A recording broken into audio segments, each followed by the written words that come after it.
돈독이 여러분 안녕하세요. 여돈입니다. 오늘 영상에서는요, 최근에 그 돈 많은 언니, 돈 남은 언니가 뭐를 자꾸 기술주를 산다라고 해가지고 요거 뭘 사는지 궁금하다. 참 이분도 좀 안타까워요. 그쵸, 뭐 저보다 훨씬 뭐 부유하게 사시겠지만 이게 정말 돈나무 언니라는 그 닉네임으로 칭송을 받았던 시기가 있었잖아요. 바로 여기 지금 나오고 있는 2020년도가 그때인데 153%라는 수익률을 기록하면서 정말 이 아크 인베스트먼트 ETF에 뭐가 들어가 있는지, 뭘 샀는지가 정말 시장에서는 난리였습니다. 그때 당시 이렇게 치솟았던 주가가 뭐 이 종목만 있었던 건 아니지만 아쉽게도 그리고 나서 다시 원점으로 돌아왔고 최근에는 그래서 아크 매니지먼트가 지금 인베스트먼트가 운용하고 있는 그 ETF에 뭐가 들어갔다라는 얘기만 들면은 이거 왜 샀대? 그분이 사면 더 떨어지는데? 혹은 또 테슬라를 팔면 테슬라는 왜 팔았대? 그렇게 좋다면서? 라는 이야기를 하죠.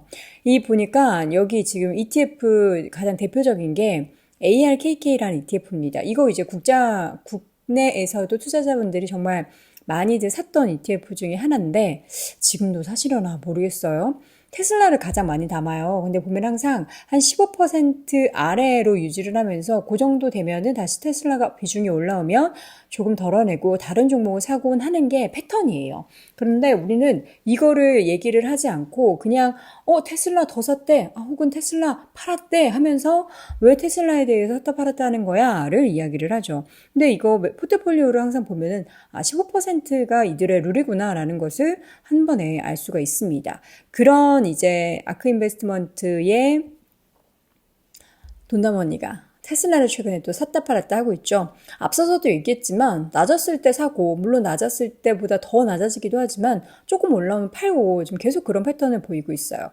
얼마 전에는 2029년까지 테슬라가 2,600달러까지 갈 것이다라는 목표가를 제시해서 그때 또 한번 난리가 났었죠. 이게 아마 한 6월 정도의 기사인데 그리고 나서 또 주가가 올라가지고 이번에는 이제 돈방꿀이 아닌가라는 그런 생각을 하게 했습니다. 지금 최근에 뭐 캐시우드가 테슬라를 팔고 아처를 샀다 뭐 이런 기사도 있었어요. 15%를 넘어서면서 사상 최대를 기록한 가운데 요거 이제 요런 기사들도 막 나니까 다른 종목을 사는 이유는 뭘까? 테슬라를 판 이유는 뭘까? 뭐 이런 얘기를 하는데 테슬라에 대해서 그 아크 인베스트먼트에서는 샀다 팔았다를 계속 반복합니다. 올해 같은 경우에는 샀던 그 구간들이 좀 많았어요.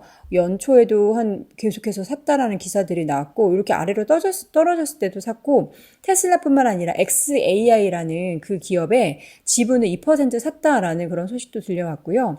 이때 이제 5년간 5배 오른다라고 얘기했을 때도 파장이 굉장히 컸는데 그리고 나서 주가 되게 많이 올랐어요. 그리고 좀 많이 올라오니까 고점에서 일부 매도를 했다라는 기사들이 나오고 있습니다. 또다시 이렇게 떨어졌으니까 또 조만간 샀다 이런 기사가 나오지 않을까요? 그런 가운데 최근에 폭락장에서 아니나 다를까 테슬라를 샀다. 테슬라뿐만 아니라 뭐 AMD, 뭐 크라우드 스트라이크 이런 종목을 샀다라는 기사가 지금 엄청나게 올라오고 있습니다. 또 다른 종목 최근에 샀다는 크라우드 스트라이크 이 기업 같은 경우에는 이게 지금 3월부터의 주가 움직임인데 정말 낮은 그런 상황이에요. 저점 매수를 뭐 돈넘어니만 했겠습니까? 많은 분들이 했을 것 같은데 IT 대란이 일어나면서 주가가 이렇게 급락을 했어요. 그러면서 지난 19일, 7월 19일에 38,000주 한번 사고 그 다음에 7월 22일에 2만 주를 추가 매입을 했다라는 소식이 전해졌습니다. 사실 처음에는 이 크라우드 스트라이크 IT 대란 사태가 벌어졌을 때 정말 천문학적인 그런 보상을 해줘야 된다, 배상을 해줘야 된다라고 해서 난리였는데 이번에 델타 같은 경우에도 엄청나게 손해를 봤으니까 너네 다 책임져 했는데 또 나서서 우리가 가서 이거 하겠다고 해도 너네가 막았잖아 하면서 잘 대응을 하는 것 같더라고요. 물론 이런 피해가 굉장히 크고 어디까지 얼마만큼의 피해액이 발생을 할지는 모르기 때문에 지켜볼 얘기지만 크라우드 스트라이크 산 거는 저는 뭐 나쁘지 않았던 선택인 것 같다라는 생각도 듭니다. 근데 이분이 최근에 아마존도 샀대요. 아마존을 왜 샀을까요? 약간 어떻게 보면은 이게 좀 어울리나 싶은 그런 생각이 들어요. 뭔가 약간 살아 움직이는 좀 이렇게 가볍게 움직이는 그런 종목들을 우리 돈나무 언니는 좋아할 것 같은데 아마존을 샀다고 해서 저는 약간은 이게 의외이긴 했거든요. 8월 5일에 아마존의 주식을 1억 7,700만 원어치를 샀다라고 합니다. 그러니까 폭락이 나오고 나서 이 정도면 진짜 아마존이 너무 단기적으로 싼 거지라고 생각을 했는지 샀다라고 하는데 이게 산 그 구간을 보니까 6월 6일 이후에 또 처음으로 샀다라고 해요. 그러니까 그전에도 아마존을 샀던 거죠. 저도 이렇게 보니까 아마존 사고 싶은데요. 연말에 또 아마존 특수가 있으니까. 그리고 AMD를 샀다고요. 와, 이거는 저는 약간 신의 한 수인 것 같아요.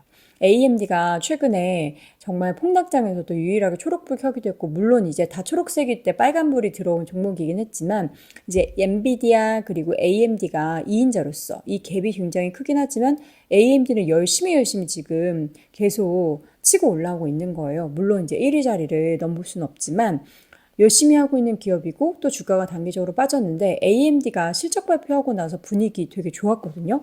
그렇기 때문에 저는 AMD도 좀 잘 사지 않았을까라는 생각이 듭니다. 그냥 저의 개인적인 의견이기 때문에 여러분들도 댓글을 통해서 야 그거 잘 산 거 아니야? 이건 좀 돈나무 언니가 이번에 선택 잘했는데? 서로 토론의 장을 열어보시는 것도 좋을 것 같아요. 로쿠는 뭐 더 살 수밖에 없죠. 일단 포트폴리오에 들어있고 지금 많이 빠져있기 때문에 이것도 뭐 저점에서 나라도 하겠어요. 내 포트에 로쿠가 들어가 있는데 이렇게 폭락했다. 나라도 사겠다라는 그런 생각이 좀 들고요. 레딧도 샀습니다. 레딧. 근데 이런 종목들은 제가 너무 개발 종목이라서 사실 제 개인적인 관심 영역이 없기 때문에 좀 넘어가도록 하겠고요. 메타를 산 것도 저는 이거 잘한 것 같아요. 그러니까 지금 이번에 선택들을 보면은 이 언니가 달라졌어요. 우리 언니가 조그만 종목만 사는 게 아니라 큰 빅테크 종목도 사네. 우리 언니가 달라졌어요 싶은 게 메타가 또 이번에 지금까지 나왔던 M7 종목 중에서 실적 내용이 가장 양호했던 기업이잖아요. 실적 발표하고도 주가 좋았고 물론 이제 전체 시장이 떨어지자 같이 빠졌지만 메타는 좀 괜찮지 않았나. 실적 발표하고 주가 반등하는데 좀 뭐 많이 빠지지도 않았고 메타를 선택한 것도 굉장히 괜찮지 않았나라는 생각이 듭니다. 그러한 캐시우드의 그 지금 운용하고 있는 ETF가 사실 2020년에 그렇게 수익률이 막 150%를 넘어섰잖아요. 그리고 나서 돈이 계속해서 빠져나가고 있대요. 지금까지 한 보니까 16조 정도 빠져나간 걸로 집계가 되는데, 앞으로 이런 좀 큰 기업까지 같이 아우른다면 또, 물론 혁신을 굉장히 꿈꾸면서 시장에서 언급되지 않은, 잘 이제 알려지지 않았지만 미래 가치가 정말 커질 것으로 예상되는 기업들을 발굴하는 입장에서의 투자를 해왔지만 뭐 AMD나 뭐 아마존이나 메타나 이런 거를 산다면 저는 이제 좀 이분도 안정적인 빅테크로서의 수익을 좀 향유할 수 있는 그런 포트폴리오가 마련되지 않을까 싶어가지고 저는 돈나무 언니가 이제 좀 달라졌어요. 너무 파이팅 넘치는 그런 투자만 하는 게 아니에요 라는 생각이 좀 들었습니다. 여러분의 생각은 어떤가요? 지금 이번에 샀다는 이 빅테크 종목들 물론 여러분들도 많이 줍줍하시고 했지만 이분이 사고 나서 과연 그동안은 샀더니 더 떨어지더라 했는데 뭐 AMD도 아마존도 메타도 대표적인 이런 굵직한 기업들이 과연 지금의 주가 움직임에서 향후 어떻게 될지 지켜보는 것도 굉장히 재밌는 포인트가 될 것 같습니다. 자, 그럼 저는 미국 주식 이야기 종종 들고 오도록 할게요. 사실 제가 미국 주식으로 큰 채널인데 미국 주식 얘기를 잘 못하는 건 아는 분들은 아시겠죠? 매일 아침 6시 3프로TV 월스트리트 모닝브리핑에서 지금 3년째 방송을 하고 있습니다. 미국 주식 얘기가 매일매일 궁금하신 분들은 6시에 놀러와서 저 돈TV 보고 왔어요 라고 인증해 주시기 바랍니다. 자, 그럼 저는 다음 영상으로 또 돌아올게요. 안녕.